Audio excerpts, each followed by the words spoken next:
Awesome. So, Jim Ash, you're our guest this evening because you're running for the 53rd Congressional District in California, which just happens to also be my district. So I was happy to see, frankly, anybody running against the incumbent.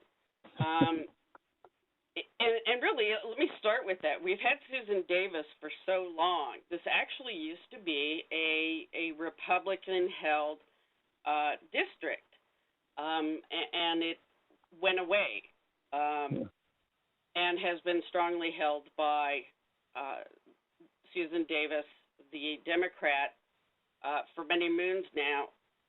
And I suspect a lot of that, too, recently has happened because our district shifted.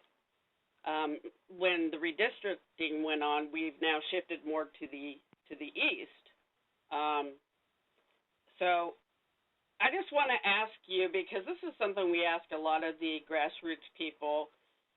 Most people have a really nice life. They're enjoying themselves. They love their family. They go to work. Their life is private. Why, in God's name, really, would you want to run for public office? So what made you say, I'm gonna do it? Yeah. Great question, and a lot of those things you said, I feel, and a lot of people ask me the same thing. Why in the world would you do this?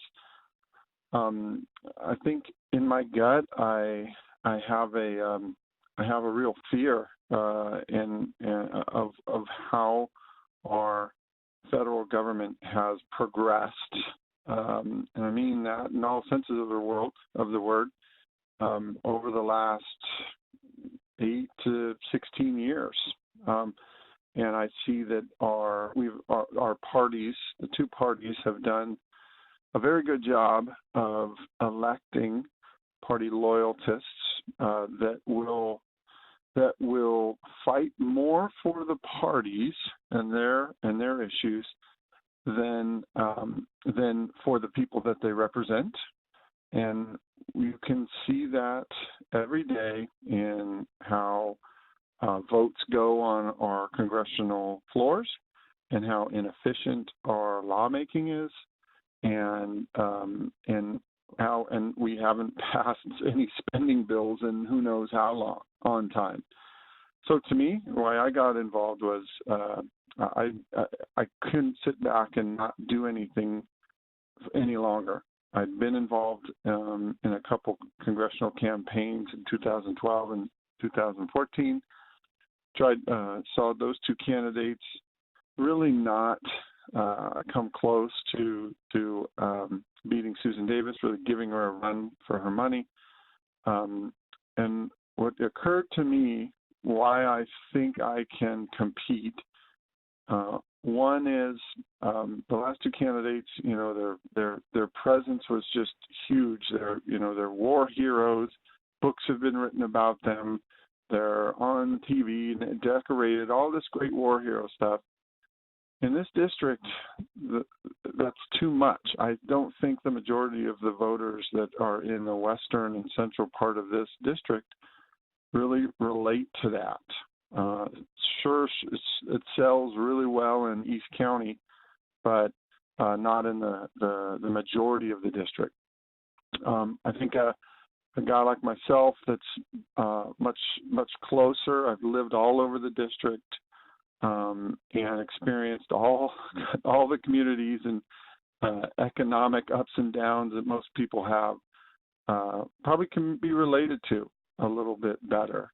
And then, professionally, what I've done for the last 15, 16 years is help organizations really consult them or talk them out of spending their money and their effort the way that they have for the last 20, 30 years and help them understand there's a different way of investing into infrastructure and into their people that will improve their organization.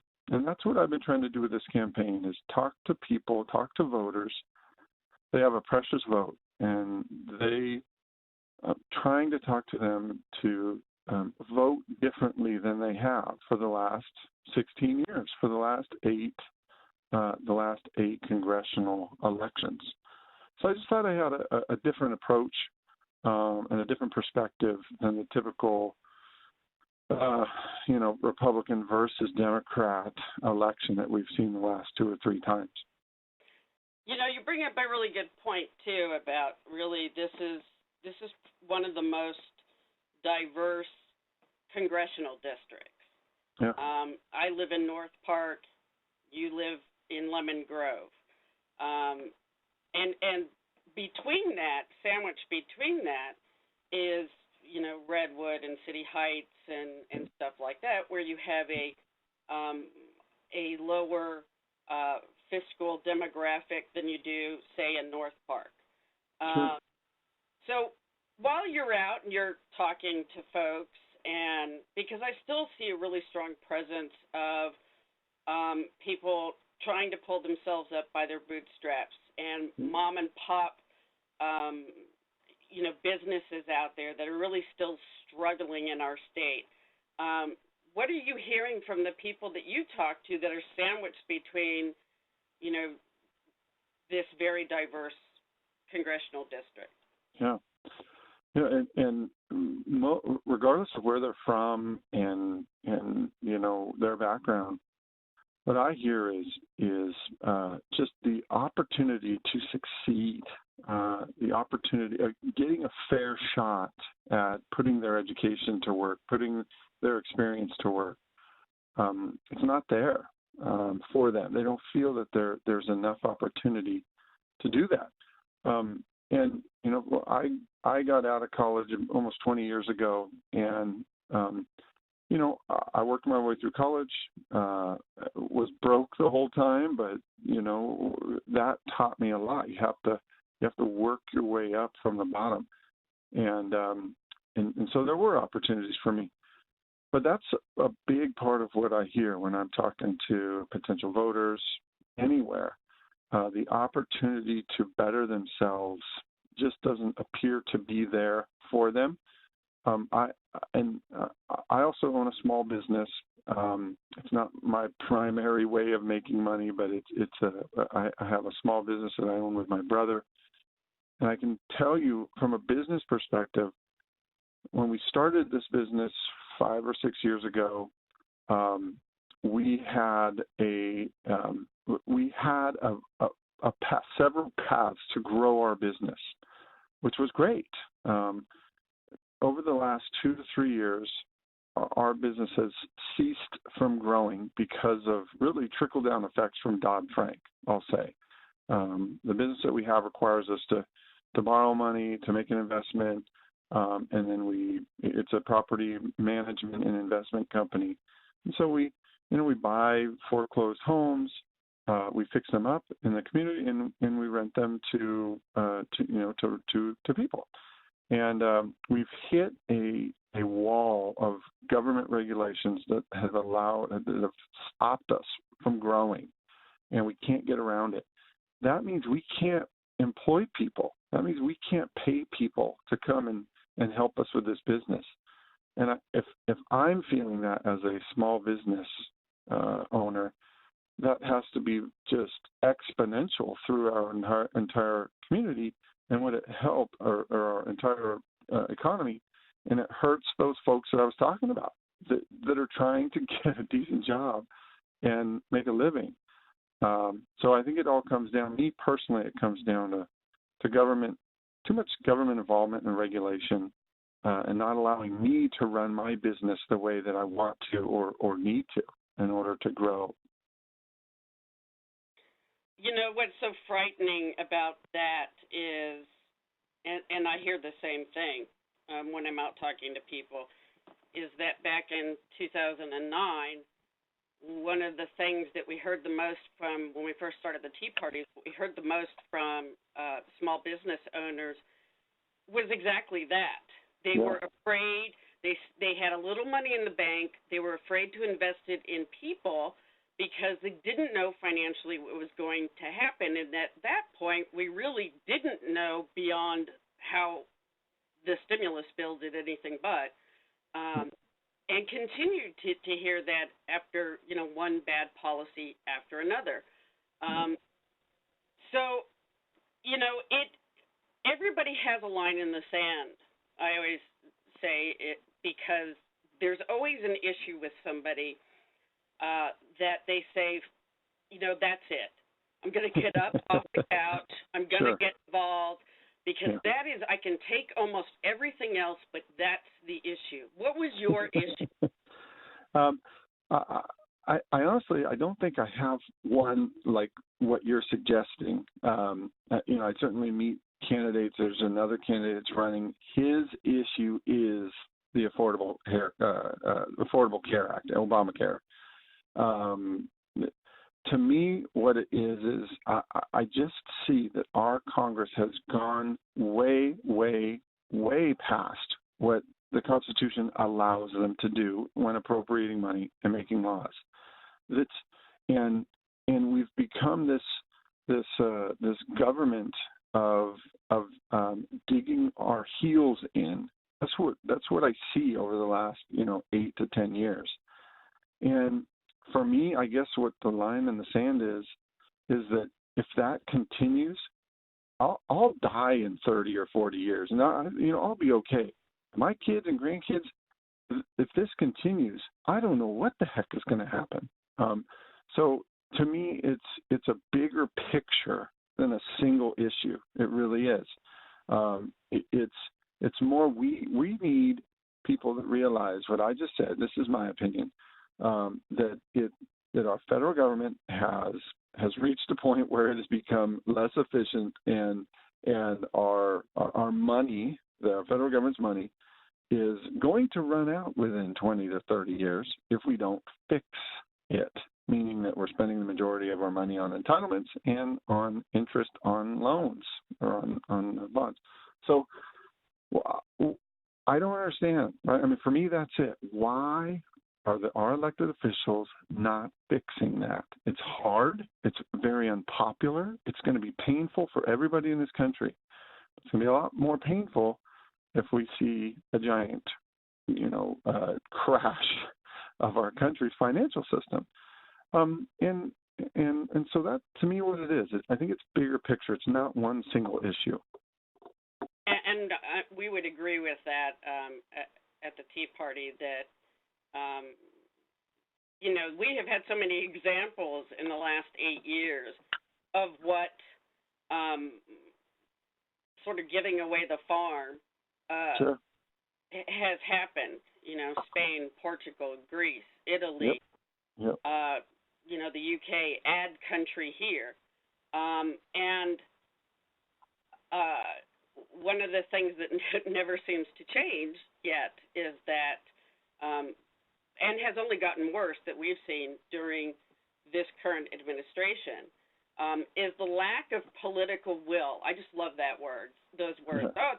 They have no political will. Yeah, we used to call that spineless where I live, but political will works. What frustrates us, I'm sure it sounds a lot like what you're saying, what's frustrating is we watch congressional people coming into office, bright-faced, bushy-tailed, these are great conservatives, and 6 months in we're going, well, are you guys going to do something? I mean, for most of us, the 33rd time that you're passing repealing of Obamacare is doing nothing for us. Sure. But we also know, we're smart enough to know that, and have hung around enough to know, that there's a lot of pressure from the party system. It really anymore doesn't matter if it's Democrats or Republicans. And we've heard from people that were newly elected who came out of the grassroots that they get a lot of pressure to, go along and be a part of whatever the cabal says. Sure. Or you end up with no great committee seats. I mean, there are so many great Congress people out there that we almost never hear from anymore because they were naughty in expressing an opinion that was pro-citizen and taxpayer. Yeah. Yeah. So do you think you'll be able to stand the test of those kinds of things? Well, I think so. My answer is yes, for a short answer, and let me tell you why. I think you said spineless earlier, and I would describe it as fear. I mean, it's fear. What you just described was fear. Somebody gets elected, they go to Congress, and they get pressured, and they get fearful of something, right? Fearful that they're not going to get reelected, fearful that they won't sit on the committee that they want to, fearful that they're going to, nobody's going to like them there, or they're going to let down the people that elected them. But I think that's the problem right there. It's that whole engine that is driving fear and behavior, so that the parties themselves can get done what they want to get done, which has led us to where we are. So I'm not naive. I know what I'm saying. I may be ill-informed, and certainly I am inexperienced at being a congressperson, right? I mean, there's no doubt.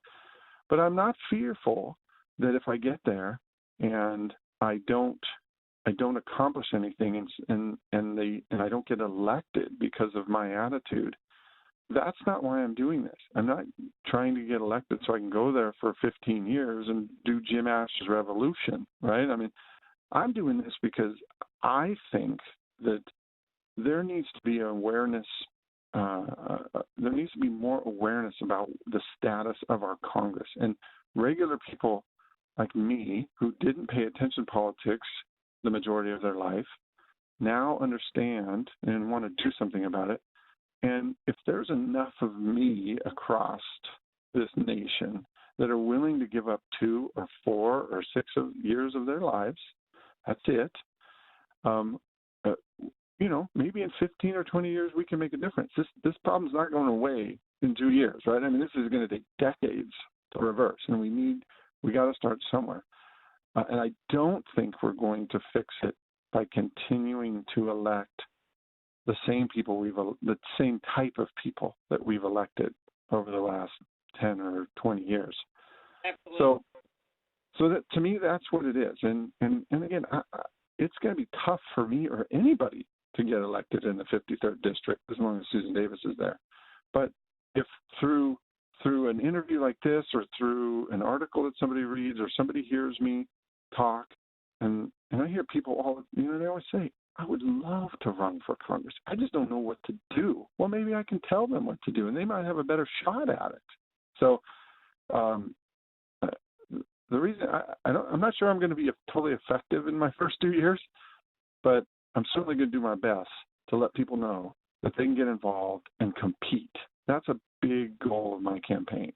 I liked on your website when I was reading up about you that one of the things you say pretty much is that you've already set your own. If you are awarded this office, you've already set your own term limit. Yeah. And I think I shared with you in a conversation that some of my most favorite elected people are the ones that really they look tired, first of all, and because they've been fighting the system.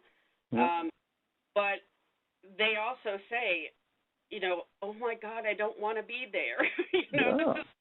And they really don't. They just assume, I had a great business, but they also know exactly what you said, is that, we're looking to build up a team of good statesmen. Yeah. We're not looking for yes men. We're not looking for pushing anybody's ideology. We're getting back to what the framers saw as the potential for this great experiment in the United States. And and it's always been so sad to me that we've sort of come to this place in our history. But, given all the things that we've gone through in the past, I always have faith that some things can get reversed.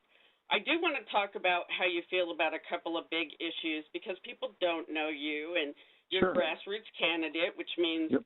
literally, when Bernie Sanders says, I've got 1 million people that give me $27 at a time, you're probably saying 27. Oh my, I would take 27. I'm lucky if I'm getting, a couple bucks. And it's really hard for grassroots candidates, which is why we started doing these virtual vetting sessions, is to try to get, at the very least, send this out to our leadership all over the state, so people can hear, because I'm convinced, a conversation is much different than just filling out a survey and making you pledge to do the right thing. Agree. So what, you've got 5 kids. So I want to know your thoughts about Common Core in education.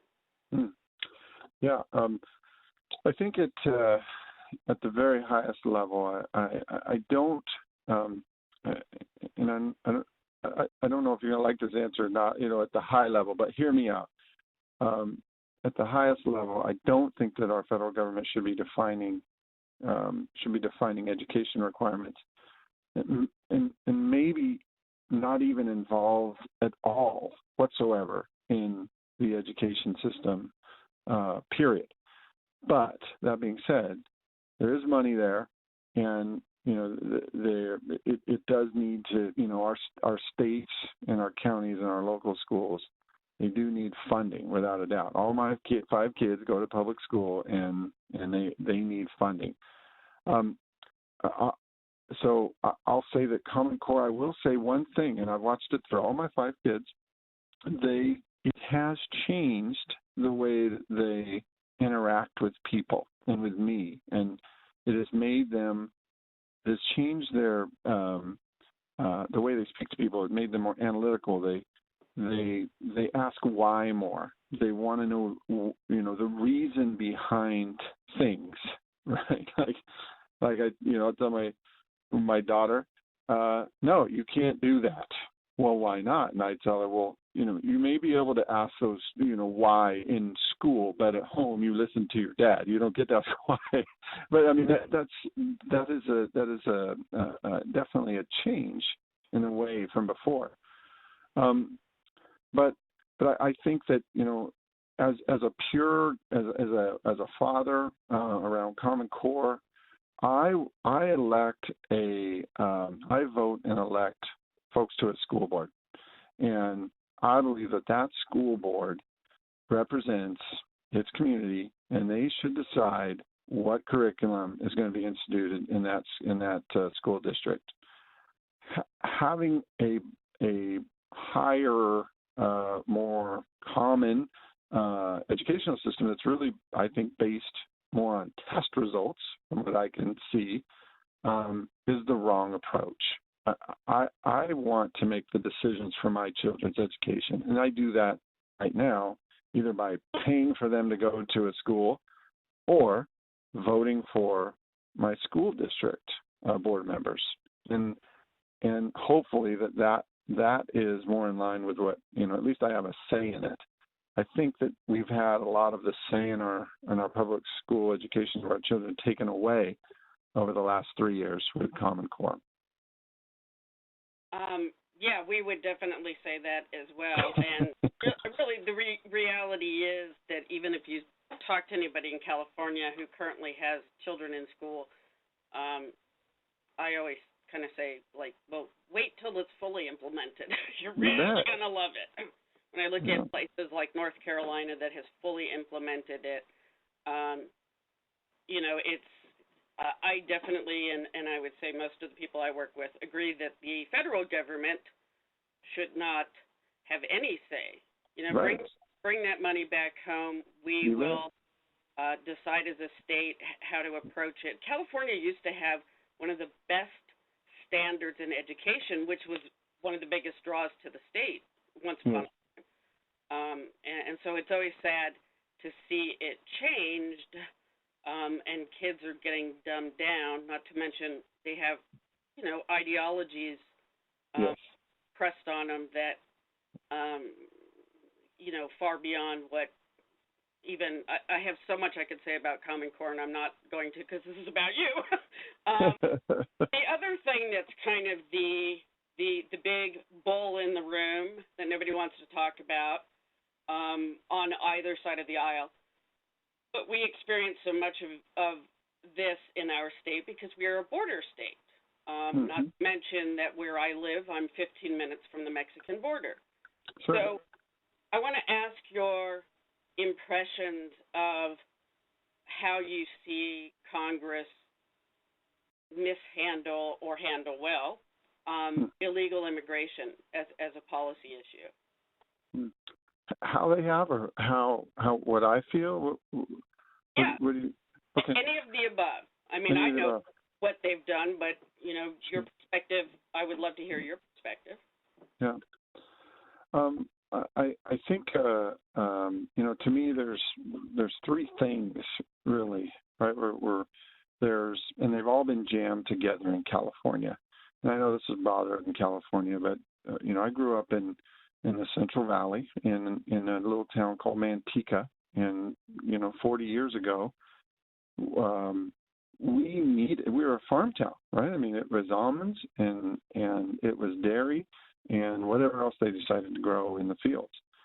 And so a lot of people I went to school with were kids of migrant workers. And they showed up and then as soon as, you know, one day they just were gone. And so it was really working immigration. And that to me, so this goes way back to me where our local town's economy depended on migrant workers, and they were there illegally. But you know, my friends' dads who own those farms, they needed them in order to run their business. And you know, now immigration, that type of immigration, which was really about farming, has been paired with something that is completely different, which the federal government absolutely has purview over, which is naturalization. And I think that is where our Congress has gotten it wrong, is that our country needs illegal immigrants at some point, as like I just talked about, for supporting our economy until the state figures it out, right? Until they have a system that allows temporary workers to come in, be here legally, use some sort of verification system, and support the industry of California. And maybe it's a different industry in other states. But where we've gotten it wrong is we've either purposely or inadvertently combined immigration and naturalization. And those are two separate issues. And I think that's where we've gotten it wrong. If we can treat them differently, naturalization is something a process that somebody can go through to become a citizen. Immigration should be here to support our economy, our businesses, and without affecting our national security. So, again, just to say the third time, I think where we've got it wrong is those two issues have come together as one, and they shouldn't be. They shouldn't be. They should be dealt with separately. Well, and, you know, in fact, when we talk about that,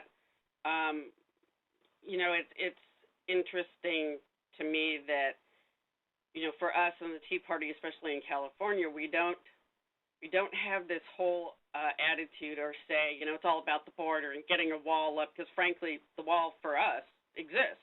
Yeah, it's there already. Yeah, it's there. But it's being held hostage.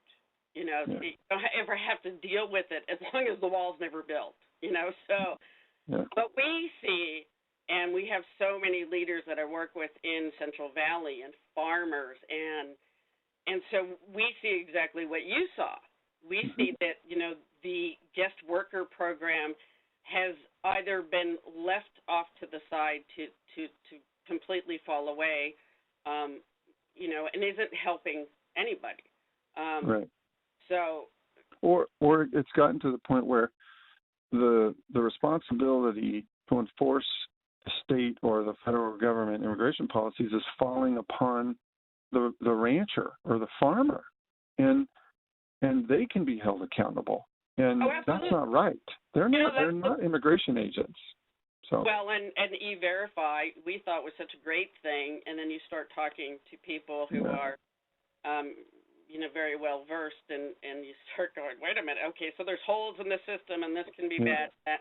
yeah, And for our state, there was just Families Protecting the Valley. I don't know if you know about this, but since you're from Central Valley, I'm sure you would get this. They just did a video, and it was showing that a lot of these people who have come up that are coming up, seasonal workers, yeah, are just waiting for something to do because, and this is going to be my next question to you, because this is a big issue, water in our state, and they are left without really a job, or they're waiting till something gets going, and they're living, intense on property, yeah, because their intent wasn't to stay beyond a season, to help harvest fields, and we've had to let the farmers have had to let so much fallow.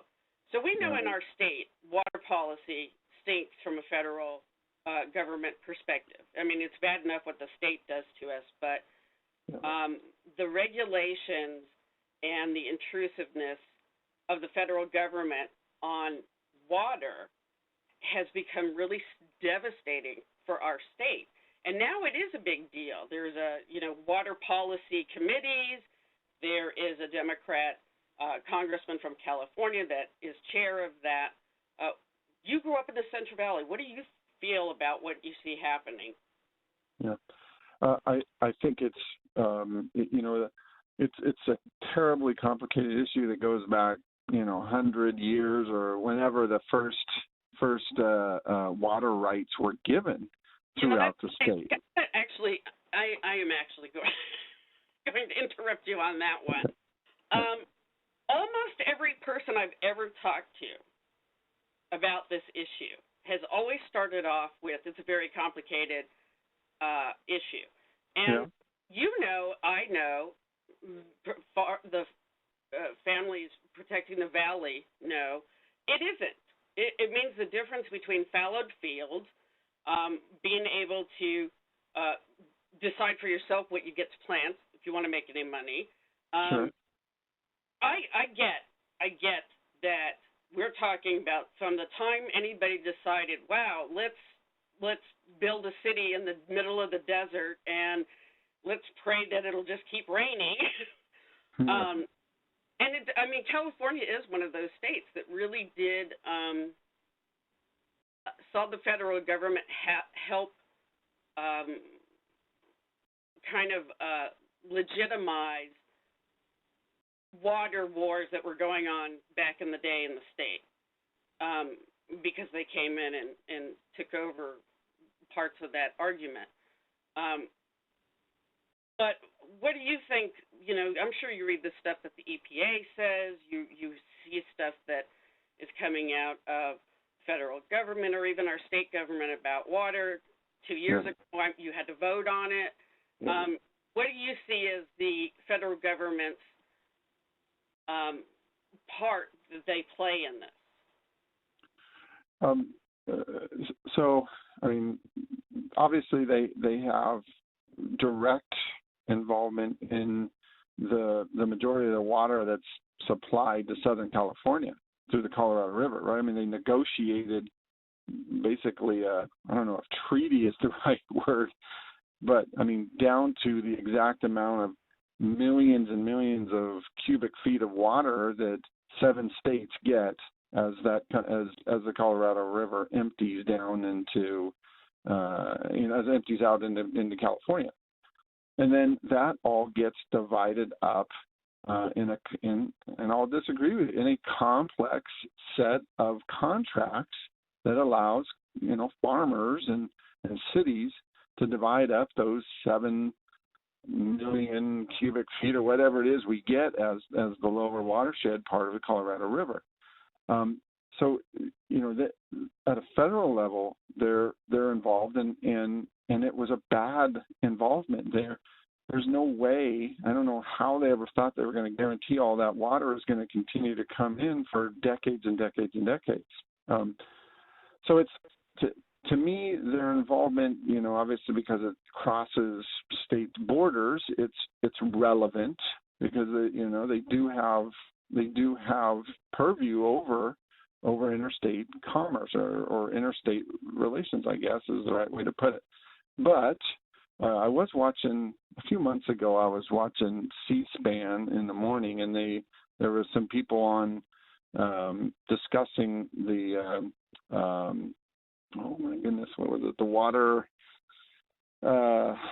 water rights bill that happened to be up for vote, and they were talking. They were talking about definitions of what a waterway is that can be considered under federal. Yeah, the water of the United States. Yeah, water of the United States. And they were coming down to, they were talking about ditches, right? And it was just ridiculous with what they were considering would be under their authority.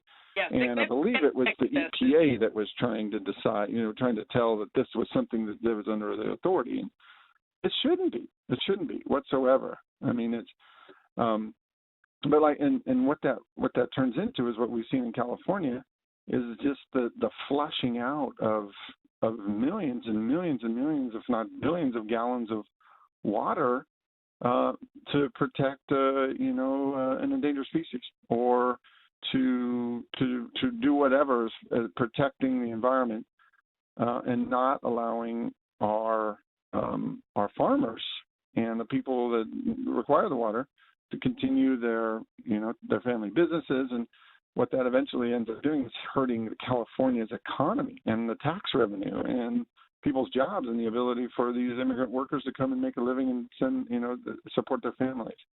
So it's a ripple effect that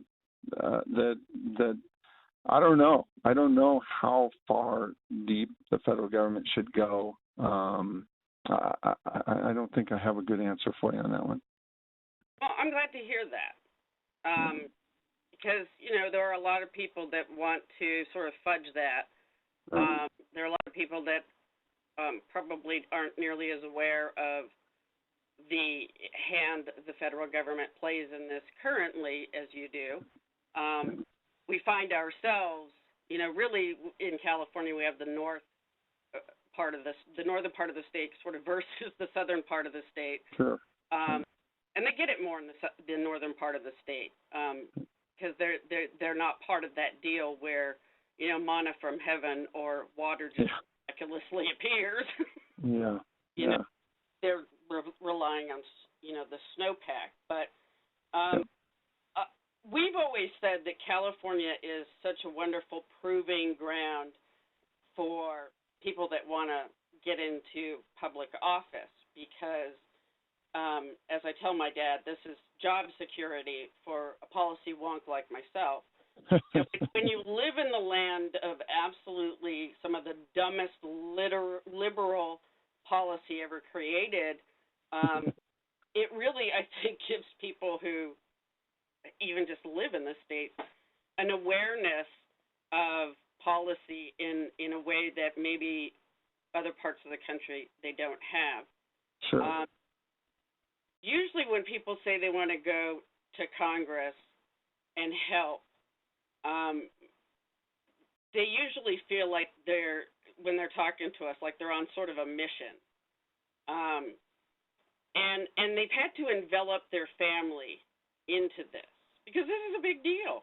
Even if you don't make it, this is a big deal. What did your family say when you were talking to them about, hey, I might do this? What did your family?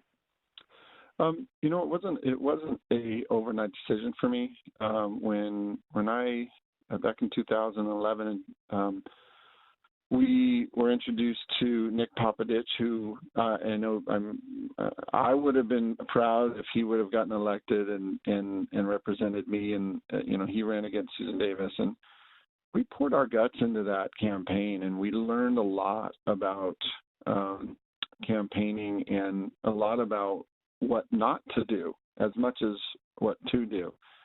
And we would drag our 5 kids out onto overpasses and to backyard meetings and stuffing newspapers and throwing them at people's houses. So they knew what it was all about, and we started getting more and more involved in politics as a family. We do everything as a family, first of all. So at the end of that campaign, they asked me if I'd like to, run in 2014, and I was just not ready to do it. Maybe they were just looking for somebody to dump all of the stuff onto, all the stuff left over for the campaign. But so we talked about it. And then now, when I decided to run about a year and a half ago, I talked to them about it. They knew what it was about. Like I said, we've always drug our kids around to political things because they don't learn about this sort of thing in school. They don't learn about the importance of knowing, of being involved in an election process. I didn't learn about that. They don't learn about why it's important to elect people that understand the laws and what our Constitution means and the spirit of it and why we should stick to it. So my wife's a very staunch conservative and much more outspoken about issues than I am. And she was super excited when I finally decided to run. My kids are super excited. I've traveled for most of my career over the last 18 years. So my family's used to having me be gone 2 or 3 days a week, mostly 2 days a week. This will be longer, obviously. But I've assured them that I'm not going there to live. I'm going there to work for a short time, and I'm coming home. So they're excited, and we all know it's going to be very tough. It's already been very tough, just campaigning. But we've got some incredible close friends that are very supportive, that help us out, and I think we all feel that this time away from the family is worth it, win or lose. We're all doing something as a family to try to, as Trump says, make America great. And that's kind of what we're thinking. We're doing our part to try to improve what we think has gone wrong. Awesome. I think that you hope that's what everybody thinks when they run. How important is your faith to you, especially at a time like this? Yeah. It's hugely important and probably what keeps me going, because, I only want to do things that are, when I get to heaven, let's hope I get to heaven, that I'm going to be, that God will be proud of what I've done. And if it wasn't something that I felt he wanted me to do, then he'd show me that it's not. And I haven't felt that yet. But it's important to me, and it drives me, and it makes it easier for me when I've had a bad night because I didn't get an endorsement or I got clobbered by somebody that's a lot smarter than I am on something, or I'm super tired. I can just think, you know what, this isn't my plan. I'm just making myself available, and I think I'm doing what's right, and I almost know it 100%. And so it helps me. It helps me get through the long days, and knowing that hopefully I'm glorifying him in what I'm doing. I'm so thrilled to hear that. And oddly enough, or not, I think it is one of the things I hear the most from leaders throughout not just California, but through the whole country that got involved in the Tea Party. One of the most consistent things that people said was, I'm not sure why I'm here. I just know I'm supposed to be here. So, Yeah. you know, it's his plan. So we've had this wonderful conversation. Is there anything that you've left unsaid up until this point that you really want people to know about you, running for the 53rd? If I haven't said it already, I think I can boil down what I'd like people to understand to that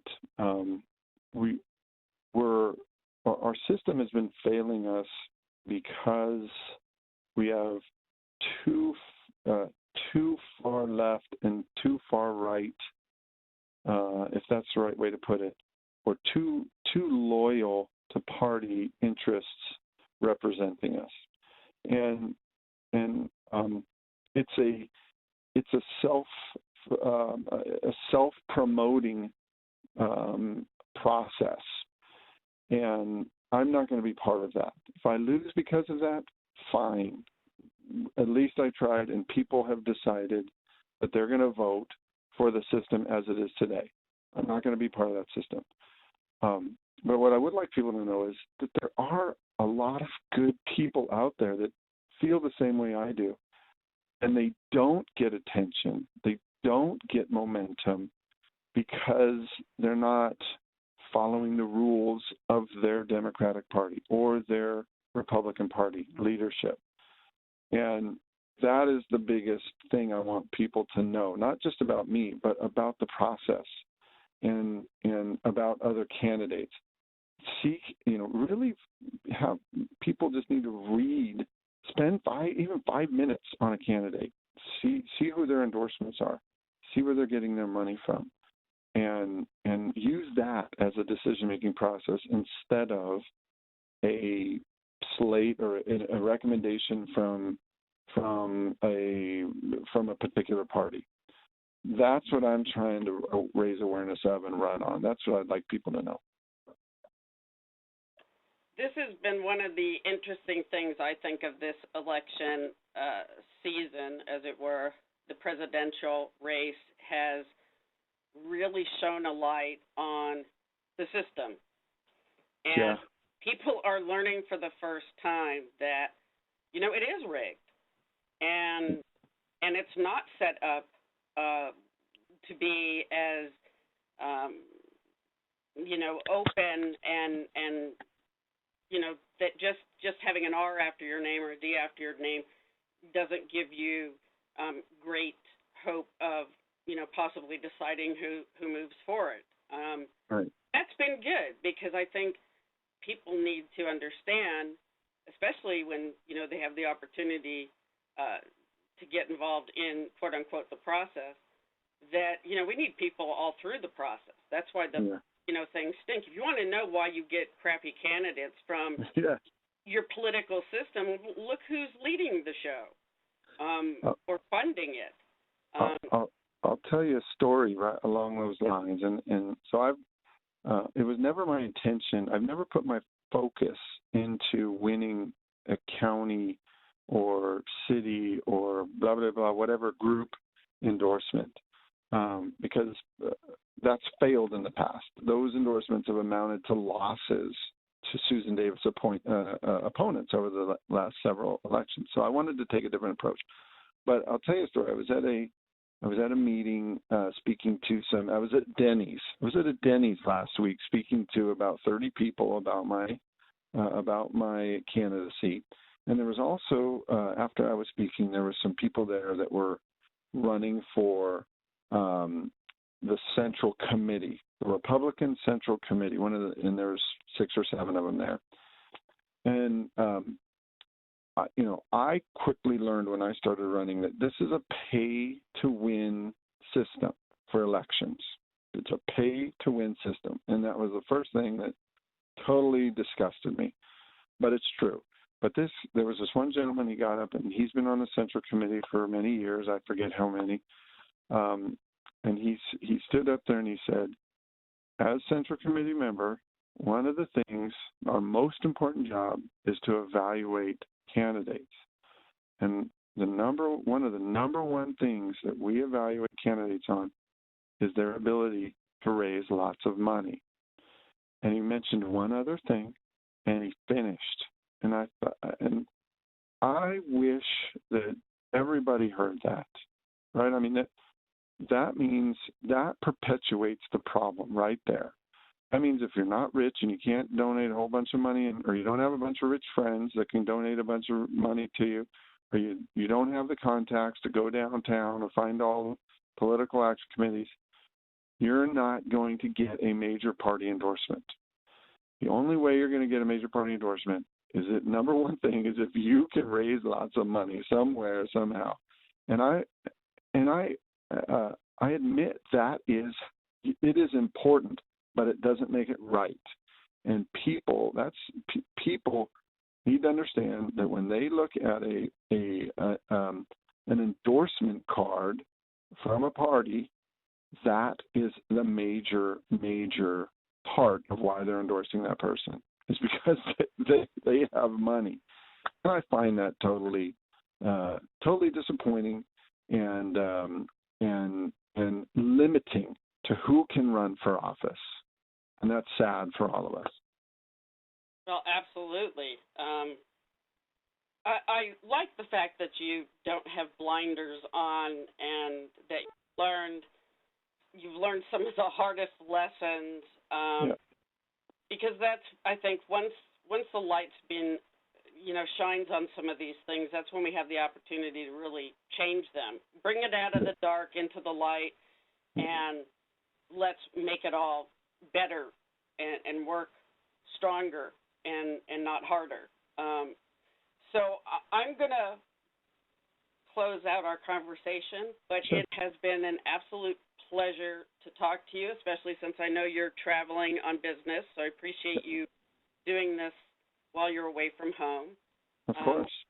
So, we're going to get this out to our leadership, and hopefully, more people want to send $27 into you to help with the effort and volunteer. So I wish you good luck, and I'm sure we'll be talking again. All right, Don. Thank you very much.